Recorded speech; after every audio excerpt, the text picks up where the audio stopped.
Bonjour à tous, je suis Florence Porcel, Community Manager officielle de l'univers et je vous souhaite la bienvenue dans le 62e épisode de ce podcast qui traitera de l'actualité du mois de février et je vais vous parler d'Exoplanète, d'un lancement record de 2 chercheuses qui vulgarisent avec talent et d'un zoo cosmique. Commençons tout de suite par la date de cet épisode pour évacuer le plus vite possible ce retard indécent que j'ai pris, je m'en excuse. Le 26 février a donc eu lieu une éclipse que la Patagonie et certains pays du sud de l'Afrique ont pu voir. Ce gif provient de l'observatoire astronomique Los Molinos en Uruguay, donc un peu plus au nord de la ligne où l'alignement Lune-Soleil était parfait, mais c'est toujours aussi fascinant de voir le mouvement des astres, même si c'est accéléré ici, alors qu'en dehors des éclipses, on a l'impression que tout ce bazar est fixe. C'est qu'une impression évidemment, tout est toujours en mouvement partout, tout le temps, ce sont nos sens qui nous trompent, même si par rapport à nous, la Lune ne tourne pas sur elle-même par exemple, elle a bel et bien une période de rotation, et au-delà de nos sens, la durée de nos existences est tellement ridicule qu'on ne peut pas non plus percevoir le mouvement des étoiles dans le ciel, comme autre exemple. Voilà, quand on pense que les constellations n'ont pas bougé, entre guillemets, depuis des millénaires, et que quand on ira sur Mars, on les retrouvera telles qu'on les voit sur Terre, depuis la Terre, voilà.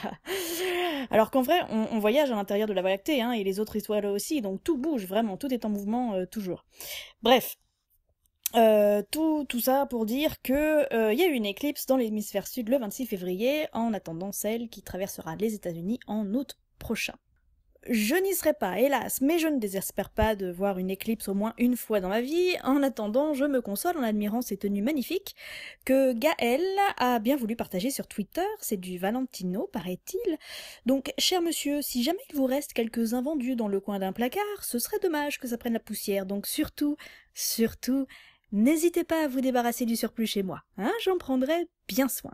C'est magnifique. Ces tenues sont magnifiques. Restons sur les internets avec le bidule 2.0 de l'épisode. Le 20 février, l'Agence spatiale européenne a annoncé sa nouvelle politique d'accès au contenu. Elle a publié en Creative Commons tout un tas d'images, de photos, de vidéos et de données pour que chacun puisse utiliser tout ça plus facilement. Alors c'est vrai que c'est toujours un peu galère de ce côté-ci avec l'ESA, alors qu'à la NASA, tout est dispo tout de suite de manière tout à fait transparente. Donc bon, c'est un bon début et il y a des tas de contenus regroupés sur le site open.esa.int pour les intéressés, avec notamment cette image de Mars par Rosetta, cette mosaïque de cratères lunaires par Smart One, ou encore ce détail de la sublimissime Tchouri. En parlant d'images, je voudrais vous remercier pour l'accueil plus que chaleureux que vous avez réservé à Damia Bouic lors de l'épisode précédent, qui a eu la gentillesse de présenter son travail sur les images qui nous viennent de Mars et qui sont justement en libre accès. J'ai été très touchée par votre enthousiasme dans les commentaires, merci, et Damia aussi d'ailleurs, sachez-le. Et je me suis rendu compte au montage qu'elle évoquait une autre personnalité que je suis depuis de nombreuses années et qui s'appelle Émilie Lagdawala. Et qu'en fait, je ne vous en ai jamais parlé. Alors, Émilie Lagdawala, c'est une figure incontournable de la vulgarisation américaine, surtout sur Internet. Son compte Twitter a 138 000 abonnés, elle a animé un podcast audio pendant des années, elle écrit régulièrement des billets passionnants sur le site de la Planetary Society. C'est une scientifique, spécialiste de la géologie martienne, et d'ailleurs, elle est en train d'écrire un livre sur Curiosity, qui ne sera sans doute jamais traduit en français, et c'est bien dommage. Bref, elle est absolument incontournable si vous lisez l'anglais couramment, elle est passionnante, elle vulgarise à la perfection, elle est engagée dans 1000 projets badass, et elle est dingue de Lego. Je vois pas comment je vous en ai pas parlé avant, c'est nul. Voilà, c'est nul. Donc, erreur réparée. Et comme d'habitude, je mets tous les liens qui vont bien dans les descriptions sous la vidéo, son compte Twitter, ses billets de blog, tout ça. Et dans la série « Je suis une brillante scientifique et je vulgarise super bien », passons à la rubrique « Culture » avec Hélène Courtois. Alors j'ai déjà dû vous en parler, faudrait absolument que je me fasse un tableau avec tous les sujets traités depuis le début quand même. Ouais, depuis le temps que je me dis que je vais le faire. Bref, je divague. Hélène Courtois, c'est une astrophysicienne française, elle est cosmographe exactement, c'est-à-dire qu'elle cartographie l'univers à grande échelle, et c'est elle, avec son équipe, qui a découvert l'Aniakea, le continent cosmique dans lequel nous vivons. C'est la plus grande structure connue, ça mesure 500 millions d'années-lumière de diamètre, bref, une belle bête. Elle en a parlé lors d'un talk TEDx, dont voici une capture d'écran pourrie, parce que pour des questions de droit, je ne peux pas vous en diffuser un extrait, mais ce n'était pas pour ça que j'y reviens aujourd'hui.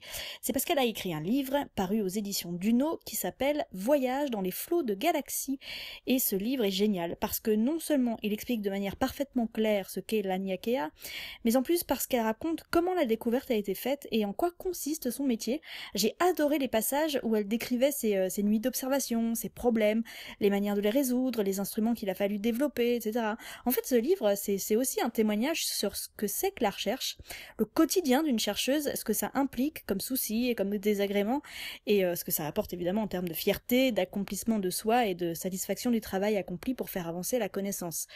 Alors c'est un livre à mettre entre toutes les mains des jeunes gens qui voudraient faire une thèse et de la recherche. S'il y avait eu ce genre de témoignage quand j'étais jeune, c'est sûr que je serais scientifique aujourd'hui. Mais bref. Pour moi c'est trop tard, mais pour d'autres il ne l'est pas. Donc bravo à Hélène Courtois pour ce livre et surtout toutes mes félicitations puisqu'il a gagné le prix Ciel et Espace du meilleur livre d'astronomie. Et ça c'est carrément la classe. Bon, pour être tout à fait honnête, je suis un peu dégoûtée parce que mon livre L'espace sans gravité concourait aussi. Mais bon, elle le mérite, il n'y a aucun doute là-dessus et tant pis pour moi. Hein. Donc bravo et félicitations encore une fois. L'info de cet épisode n'est pas un prix, mais un record. Le 15 février, l'ISRO, l'agence spatiale indienne, a mis en orbite 104 satellites d'un coup, d'un seul décollage de lanceur, un satellite classique d'observation de la Terre d'environ 700 kg, et 103 nanosatellites ont été envoyés dans l'espace. Ils ont explosé le record précédent qui était détenu par les Russes avec un lancement de 39 satellites en une seule fois en 2014. Entre l'Inde et SpaceX, Ariane Espace a du souci à se faire. Bravo aux Indiens en tout cas, qui se positionnent de plus en plus dans le domaine du spatial comme une agence sur laquelle on peut compter. L'événement de cet épisode, c'est une moisson de tout plein d'objets annoncés d'un seul coup également, mais il ne s'agit plus d'artefacts, mais bien d'objets naturels. Il y a 7 exoplanètes autour d'une étoile dans notre environnement proche, et cette annonce a fait grand bruit pour 2 raisons. La première, c'est parce que c'est la NASA qui a encore fait un grand coup de com' à base de « nous avons fait une incroyable découverte », alors que l'instrument principal de l'étude est belge. Il s'agit du télescope TRAPPIST, pas la bière, hein, ça vient de Transiting Planets and Planetesimal Small Telescope, basé au Chili. Alors la NASA n'est pas complètement pour rien dans la découverte non plus, puisque l'équipe franco-belge a pu bénéficier de 20 jours d'observation sur le télescope spatial américain Spitzer. Mais bon, leur méthode de communication est un peu douteuse à la NASA tout de même, et je comprends que ça ait fait grincer des dents. Maintenant, et plus intéressant, c'est la nature de cette découverte. Elle est assez spectaculaire, puisqu'on a donc 7 exoplanètes de type rocheux, d'à peu près la taille de la Terre, autour d'une naine rouge située à seulement 40 années-lumière de la Terre, dont 3 seraient dans la zone habitable. Voici d'ailleurs une image qui compare les planètes telluriques du système solaire avec celles du système de TRAPPIST-1. Oui, l'étoile a été rebaptisée TRAPPIST-1 du coup, parce que à la base son nom c'était de masse J2306 29 28-05 022 85. Alors bon, comment dire, TRAPPIST 1, c'est bien. Hein. Les tailles des planètes sont à l'échelle sur cette image, mais pour leur aspect, ce sont évidemment des vues d'artistes. En haut, on n'a pas d'image directe, et encore moins de cette qualité, évidemment. Les planètes E, F et G, donc TRAPPIST E, TRAPPIST F et TRAPPIST G, sont celles qui sont dans la zone habitable, donc les 4, 5 et 6e planètes dans l'ordre de distance à leur étoile. Et leur étoile, justement, alors elle est toute petite étoile, à peine plus grosse que Jupiter, comme on peut le voir sur cette autre vue d'artiste, qui compare son système au système jovien, et au Soleil en bas à droite. Et donc elle est ce qu'on appelle une naine rouge ultra froide. Alors en termes un peu plus techniques, elle émet moins de chaleur, donc moins d'énergie que notre Soleil. Elle rayonne donc essentiellement en infrarouge, ce qui est juste après la lumière visible dans le spectre électromagnétique. Tout ça pour dire que s'il y a du vivant avec des yeux sur ces planètes, ces êtres auront sans doute évolué pour que leur lumière visible à eux soit les longueurs d'onde de l'infrarouge. C'est rigolo. Mais pour l'instant, rien n'indique que ces planètes abritent la vie, on n'a pas assez de données. Mais ce qui est intéressant avec ce système, c'est qu'il est assez proche de nous, pour qu'on puisse l'étudier plus en détail avec le futur télescope spatial James Webb, qui sera lancé l'année prochaine, en 2018. Les scientifiques pourront l'utiliser pour engranger des données sur les atmosphères des planètes et en savoir un peu plus.